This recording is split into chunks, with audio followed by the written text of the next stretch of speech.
The one thing I was most disappointed with walking away from the Pixel 7 and 7 Pro launch event is that Google is still only going to be offering 3 years of operating system updates. Kind of disappointing, because whenever you look on the other hand and you look at Samsung, Samsung is offering 4 years of operating system updates and 5 years of security patches. Google does offer 5 years of security patches, and I think they offer a little bit better. I don't know exactly how it works with Samsung, but I think the last year or two they don't get monthly security patches. I believe that's relegated to something that Google does with the Pixel. Pixel, you get 5 years security patches. As far as I know, it's every month, unless we run into hiccups like we had a couple of times this last year with Android 12. Android 12, hopefully that was a one-off. It didn't work out all that well, as evident because of all the problems that it had. It wasn't just Google. Android 12 caused major problems for OnePlus, caused major problems for Samsung. It was problematic across the board. So Android 13, they pushed it out as quickly as they could. It's already here. The Pixel 6 series phones are running it. The Pixel 7 series phones also on Android 13. So I think that's good. But you're going to get Android 13 to start with, so you're going to get Android 14, 15, and 16. So whenever we talk about it in that context, 3 years of operating system updates. Whenever you talk about Samsung, you get 4. Now, there is one thing I do kind of want to talk about here. Somebody actually had brought this up to me, and I hadn't thought about it this way before. So Samsung usually launches before the new operating system version comes out. Case in point, the Fold 4. The Fold 4 launched with Android 12. It's going to get Android 13 just a few months later. So it's going to get Android 13, 14, 15, and 16. So on paper, it's getting about the same as you do with the Pixel, but when you talk about something like, let's say, the Samsung Galaxy S23 that's about to come out in a few months, it's going to come out after Android 13. So it's going to launch with 13. It's going to get 14, 15, 16, and 17. So it's going to come out just a few months after the Pixel 7. It's going to get up to Android 17. The Pixel 7 only going to get Android 16. And I think that makes them look bad, honestly. I mean, if you make Android and you make the Pixel phone, so Google, they have Android, they make that, they got the Pixel series phones, they should have the longest security patches and updates out of anyone. They shouldn't be getting shown up by Samsung. And this has been something, a revolving theme, especially with Android 12. All the problems that the Google Pixel phones have with Android 12, Samsung largely didn't. They had some kind of major problems at first, whenever it first launched and they first got it. Mostly they got that ironed out though. So that left me thinking, okay, Samsung's not having a lot of major problems now.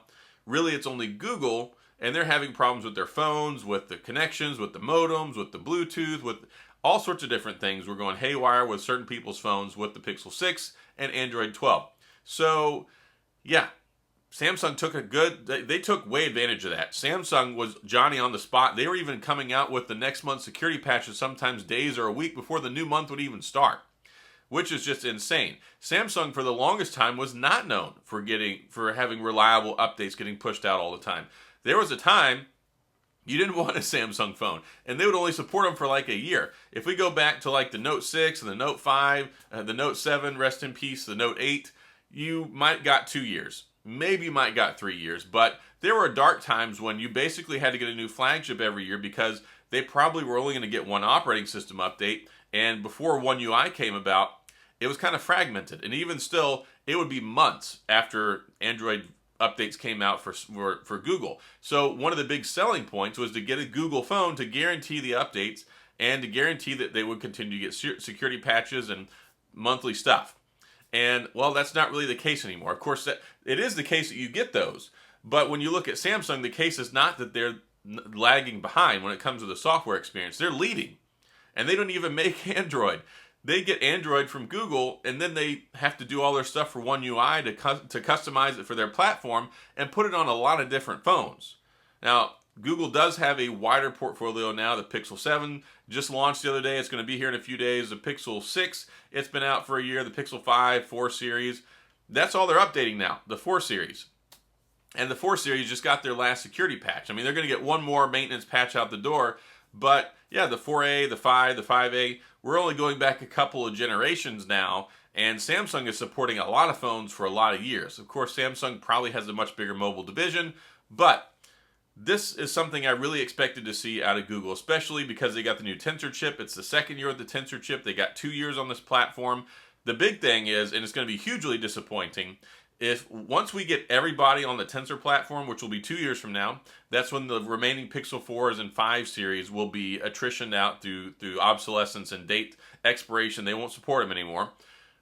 Once the last phone in the series is the Pixel 6, yeah, if they don't have everything on 4 years, I argue they should do 5. I mean, if you got your own chip, as powerful as they are now, I mean, shoot, Apple just announced that the 5C is going to be obsolete. No longer ever supported. It's not going to work anymore. I mean, it'll probably work with what you still have on it, but it's reaching end of life. And that came out almost 10 years ago. That came out, shoot, we're on the iPhone 14, so 14, 13, 12, 10S. So, let me do some math here. So we're on 14, 13, 12, 10S, 11, 10S, 10, 10/8, 7, 6, 6S, 6, 5. Yeah, so I'm doing a lot of math here. I'm really embarrassing myself on the camera. We're like 10 years ago.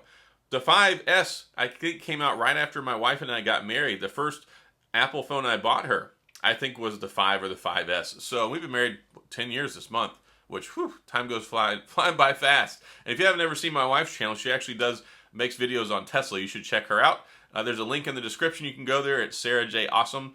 And if you like Tesla videos, that's where you need to be. So go watch that. But yeah, it's been a long time since the 5C came out, and it's finally being written off. The 4 and the 4XL just got written off this month. This was their last scheduled update for the security patch stuff. So they're getting a couple years. iPhones are getting like 10 years basically, and the Samsung phones are getting up to 4 years. And it wouldn't surprise me if in the very near future they go 5 years. This isn't like before, where the hardware is so outdated every month. I mean, not every month, but every year when the new ones come out, that you have to go get a new phone. I remember like with the Note 4, the Note 5, the S8, the S9, really it started to get better. You could kind of hold on to it for like 2 years, but S8, S7, S6, I know some people held on to those for a few years, but for me, somebody who is very, very into phones and pays attention to stuff and notices the slowdowns, you basically had to factory reset your phone after you had it for a year because it just built up so much stuff on it, and it would just be like a spaghetti bowl mess of inefficiency. It would start bogging down. We don't have those hardware limitations anymore, and that's one reason it's funny to me. People scoff at the Tensor 2 chip, and they're like, oh, well, it's only as fast as the Snapdragon 888. That sucker is almost like 3 gigahertz. It's a very powerful chipset, and it works really well. I've got it in my Surface Duo 2. Works like a champ. It worked great in last year's flagship phone. It's still very, very good. There's not a whole lot of difference. You can't notice any day-to-day difference, at least I can't, between a Snapdragon 888 and a Snapdragon 8 Generation 1. Really, it's not even tangible. It's not something you can even feel. It's not palpable. So it's it's funny for me from that perspective, but also one of the main reasons that people misunderstand the Tensor chip, and I'm going to make a whole video about this. I want to talk about it. I'm going to educate everybody on the Tensor chip. Here's the thing. Everybody looks at these chips and they go, oh, well, yeah, the benchmark scores. Benchmark scores in the realm that the Google Pixel phone is working in don't really matter. Now, you're talking benchmark, you're looking at the top line speed about a Snapdragon 888, but you've also got the GPU, more cores, and it really is what ties everything together for the computational photography and a lot of that stuff. But they also have an onboard TPU, which is a tensor processing unit, which other phones don't have, which allows it to make all those other additional calculations on the phone. It's like having 3 specialized processors instead of the 2 that most other phones have. So that's not something that's even being calculated. And then on top of that, the phone has 2 primary cores. That's something you don't see in other phone configurations. When you look at most other phones, they have, especially in the Android world, they have 1 primary core, then they have 2 or 3 like mid-level cores, and then they have usually 4 or 5 low-level, low-power cores. And what you get with the Tensor chip is 2. So that's not something that's going to stack into an equation whenever you look at, oh, it's 2.86 gigahertz. Oh, sorry, it loses out because the Snapdragon 8 Generation 1 is what, like 3.07 or something? I don't even know what the number is, but it's right around 3 gigahertz. So that's what people look at. They look at the speeds. They look at, oh, well, this is using a chipset from 2 years ago or a year ago. That's not that big of a deal. It's very specialized, very customized. The new Tensor 2 chip has 9 GPU cores in it. 9. What you're getting with the iPhone 14 Plus in the iPhone 14 is last year's A15 processor, but I believe it has 5 GPU cores. The last Tensor chip had 20 GPU cores, so now it has a more modern GPU core. It's a little bit faster, and the way it's designed. Anyway, I'm nerding out way too much on this chipset, but going back to it, with the chipset, the Tensor chipset, the hardware, and the fact that Google makes Android, they should be leading from the front with the most support for their Android operating system, period. End of statement. That's my position on it. If you couldn't figure that out in the last 10 minutes, I've been rambling about this, and that's the point. They should be leading from the front. They should not be getting shown up by Samsung. Seriously. How do you let somebody else take your software and then they support it for longer than you do?